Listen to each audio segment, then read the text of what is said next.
What are the things that you fear that's been keeping you from living your dream? That's been keeping you from doing some things that you would like to do? Just think about those things.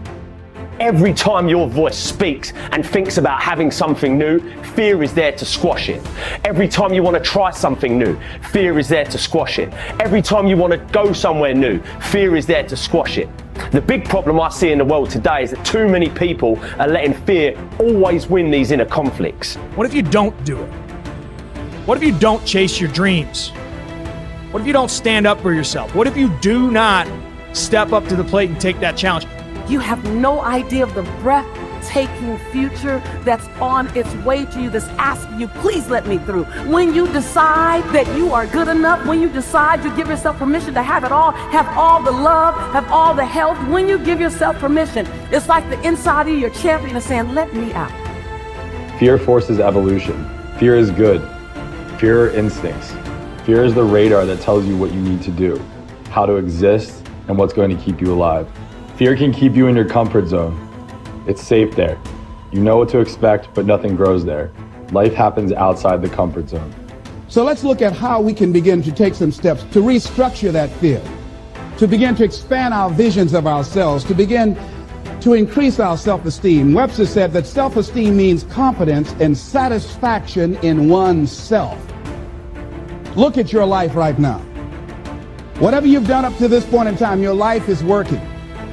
Whatever you have produced, it came out of you as a result of the kind of person that you have become. You have to be fearless. You have to be completely fearless and have utmost belief in whatever that feeling is inside you. It's all a mindset. It's how bad you want something, and nothing tastes better than when you've earned it. There's no better feeling than when you've earned it. So just start. Stop talking about it. If not now, when? If not you, then who? Listen, someone else is starting right now. As long as you got air in your lungs, you have an opportunity to improve your current situation. So human up, accept the challenge, change your associations, and soon you will find yourself receiving accolades and congratulations. But first you gotta say I do to the new you and commit to a lifetime of small wins that at times will seem meaningless and pointless. Are you in a position to quit? Or are you in a position to go harder? Are you in a position to go stronger? Are you willing to dig and go as far as you can in your life? Are you willing to suffer? So instead of boxing yourself in and thinking only about all the different ways that something could be bad, could break, could fall to pieces, think about all the things that you could do if you take the action. The most common fears that we experience, which often sabotage all hope for success, are the fears of failure, poverty, and loss of money. These fears cause people to avoid risk of any kind and to reject opportunity when it is presented to them. They are so afraid of failure that they are almost paralyzed when it comes to taking any chances at all. There are many other fears that interfere with our happiness. People fear the loss of love or the loss of their jobs and their financial security. People fear embarrassment or ridicule. People fear rejection and criticism of any kind. People fear the loss of respect or esteem of others. These and many other fears hold us back throughout life. The most common reaction in a fear situation is the attitude of, I can't. This is the fear of failure and loss that stops us from taking action. It is experienced physically, starting in the solar plexus. When people are really afraid, their mouth and throat go dry, their heart starts pounding. Sometimes they breathe shallowly and their stomach churns. Often they feel like getting up and running to the bathroom. These are all physical manifestations of the inhibitive negative habit pattern, which we all experience from time to time. Whenever a person is in the grip of fear, he feels like a deer caught in the headlights of a car. This fear paralyzes action. It often shuts down the brain and causes the individual to revert to the fight or flight reaction. Fear is a terrible emotion that undermines our happiness and can hold us back throughout our lives. Fear makes come true that which one is afraid of. Now, even if it only comes true in the imagination, we must experience the tortures of that which we fear. Tortures often as not worse than those if what we feared actually came to pass physically in our lives. It's why the old line, "A coward dies 1,000 deaths, a brave man dies but once," is really true. Fear makes come true that which one is afraid of. If fear of something is held long enough, it may well bring on that which we fear, but it really doesn't make much difference because experiencing the fear is the same thing. That is, as far as our mind and body are concerned, it's actually happening over and over again, doing its inevitable damage to our physical bodies. Ralph Waldo Emerson said that fear is ignorance. Whenever we're afraid of something, I don't mean the perfectly natural, normal fears that work to keep us alive, but the gnawing, unreasoning, illogical, and neurotic fear of something. It's only because we don't know the real truth about it. If we did, the fear would vanish. That would include a neurotic fear of death, the fear that we are not liked or loved, and so forth. I think the thing to remember here is that when we fear something, it takes its toll on our mind and body just as if that which we fear had in fact come to pass. And we can bring to pass that which we fear. If you want to change attitudes, start with a change in behavior. In other words, begin to act the part as well as you can of the person you would rather be, the person you most want to become. Gradually, the old fearful person will fade away.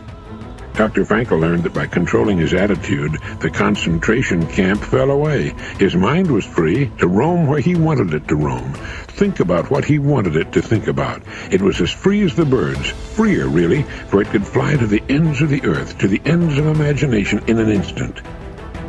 And so can yours. And so can mine. You need large amounts of self-discipline to deal courageously with all the fear-inducing events of your life. This is probably why Churchill said, "Courage is rightly considered the foremost of the virtues, for upon it all others depend." The fact is that everyone is afraid, and usually of many things. This is normal and natural. Often, fear is necessary to preserve life, prevent injury, and guard against financial mistake.